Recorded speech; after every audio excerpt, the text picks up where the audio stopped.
Assalamualaikum warahmatullahi wabarakatuh. Salam genre. Halo sobat genre semua, perkenalkan, nama saya Syahrul Renaldi Julian Prewida, Duta Genre Putra Kecamatan Cisarua tahun 2021. Pada kesempatan ini, saya akan menjelaskan apa itu stunting. Mungkin teman-teman semua ada yang sudah mengetahui apa itu stunting atau bahkan baru mendengar apa itu stunting.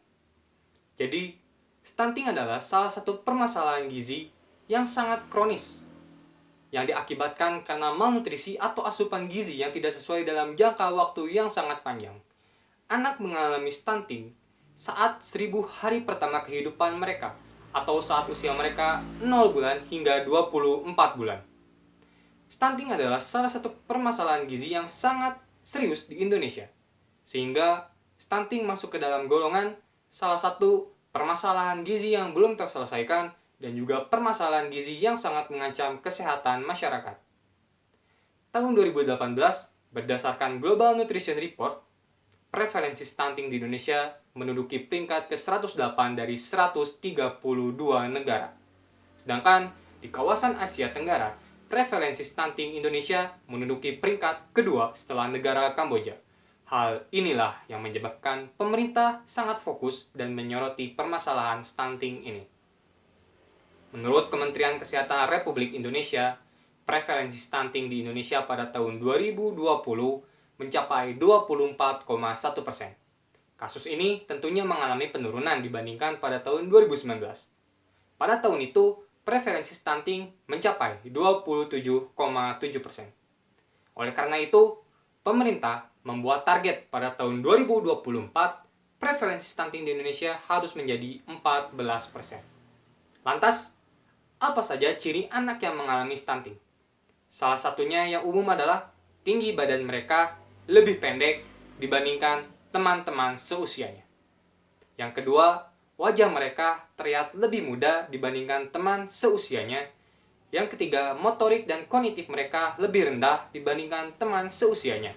Yang keempat, mereka lebih pendiam dikarenakan melihat kondisi fisik dan intelek mereka lebih rendah dibandingkan teman-teman seusianya. Dan yang kelima, berat badan mereka tidak naik bahkan cenderung menurun. Nah, lantas apa saja penyebab, dampak sehingga cara mencegah stunting ini? Mari kita simak pembahasan video yang satu ini. Dan inilah beberapa faktor penyebab terjadinya stunting pada anak. 1. Pola MPASI yang tidak sehat dan bergizi. Pemberian ASI eksklusif pada bayi hingga usia 6 bulan sangatlah menentukan jaminan gizi dan nutrisi untuk bayi. Dan dilanjutkan dengan pemberian MPASI pada saat bayi berusia 6 bulan ke atas.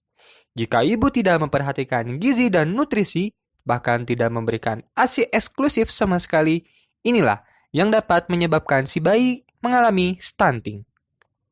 2. Status gizi ibu yang buruk saat hamil dan menyusui. Seorang ibu yang sedang menyusui dan dalam masa kehamilan harus memastikan asupan gizinya terpenuhi. Karena itu, sangat berpengaruh kepada janin saat hamil dan kepada anak saat menyusui. Hindari makanan-makanan yang tidak sehat, seperti makanan cepat saji, rokok ataupun asap rokok, serta jangan mengkonsumsi alkohol. 3. Ekonomi.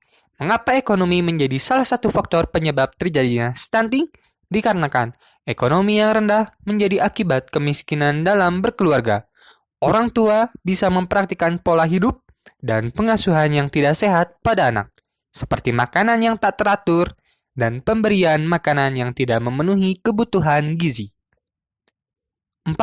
Kondisi lingkungan. Kondisi lingkungan tempat tinggal menentukan kesehatan pada anak.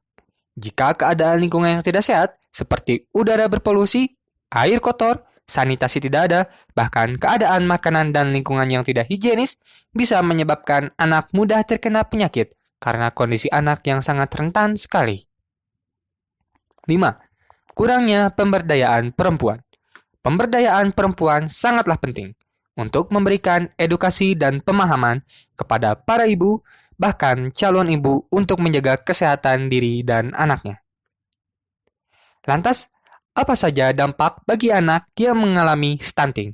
Inilah beberapa dampaknya. 1. Buruknya metabolisme tubuh.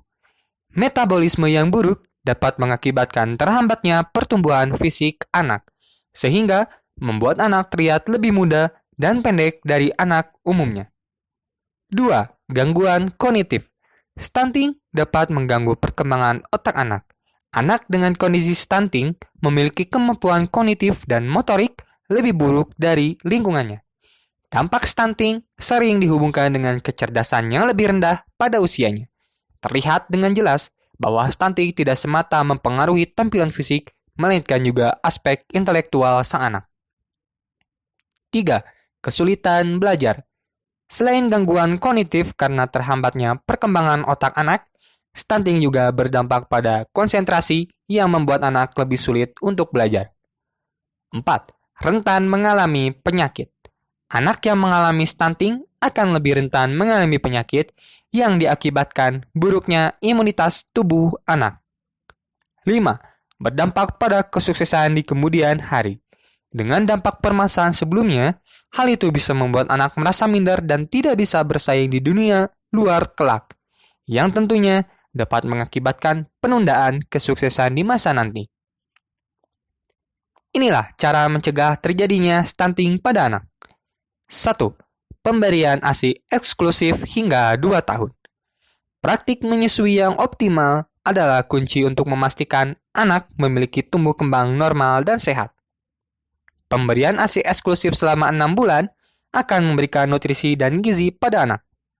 Lebih jauh lagi, pemberian ASI hingga tahun kedua yang akan memberikan kontribusi signifikan terhadap asupan nutrisi penting.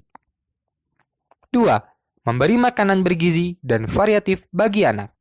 Salah satu cara yang paling efektif untuk mencegah stunting selama periode menyusui komplement adalah meningkatkan kualitas, kuantitas, dan variasi makanan yang diberikan pada anak.